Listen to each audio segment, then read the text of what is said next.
afternoon, everybody. I asked everybody to come here today because I'm going to give a brief explanation of the four-cylinder combustion engine. Everybody gets to work. Everybody goes and gets their groceries and their kids with a four-stroke combustion engine. Every one of us does. Every one of us has several of these flying around in their car, getting us up and down the road. This is the piston. This is the life of that engine that we go up and down that road with. Brief explanation of the four-stroke combustion engine is you have these pistons going up and down, pulling in air-fuel mix, compressing that mix, firing and burning that air-fuel mix, and then pushing that exhaust out. And it's just repeated over and over and over again inside the engine.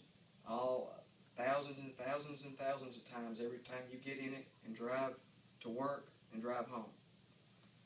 The first stroke in the process is this piston is all the way up against the combustion chamber and it goes downward. When it starts pulling down, an intake valve opens and it draws in an air-fuel mix into the cylinder. That's the intake stroke. It's pulled in the air-fuel mix and it's ready to compress it. That leads us to the second stroke, the compression stroke. That intake valve closes and this piston comes right back up again and it compresses the air-fuel mix just like an air compressor. It compresses it as much as it can. That's the end of the compression stroke. All the valves are shut, all the air to fuel mixture is inside the cylinder, and it's compressed. As soon as it gets back up at the top, we start the combustion stroke, the ignition stroke. When it's all the way at the top, there'll be a spark from your spark plug. And that forces, that explosion of that air-fuel mix introduced by that spark will force this piston straight back down in the combustion chamber again. That's the ignition stroke. All the valves are still closed. When it reaches all the way back down at the bottom again, the exhaust valve opens up and this piston comes right back up again. When it's doing that, it's pushing all of that spent, all the burnt air and gas mix back out of the engine.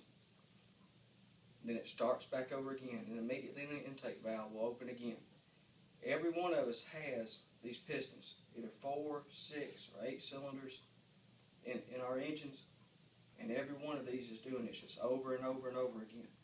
Now, all of us nearly have a RPM gauge. We usually run it to 1,500 to 2,000 RPMs. That's rotations per minute. Well, you can imagine this piston is going up and down twice every time it fires, and you've got 4, 6, or 8 of these doing it constantly the whole time, and it's metal against metal. Perfect timing. An engine is an inefficient, perfect machine. It takes a lot to keep them going, a lot to get them going, but it's amazing. So in review, four-stroke combustion engine, intake stroke, introduction of air, compression stroke, compressing that air-fuel mix, ignition stroke, firing that mix, then the fourth stroke, the exhaust stroke. And then it starts repeating itself over and over again. And all those other cylinders working together in time to complete that task. That's it. That's the 4 strokes of the 4-stroke combustion engine. Thank y'all for coming today.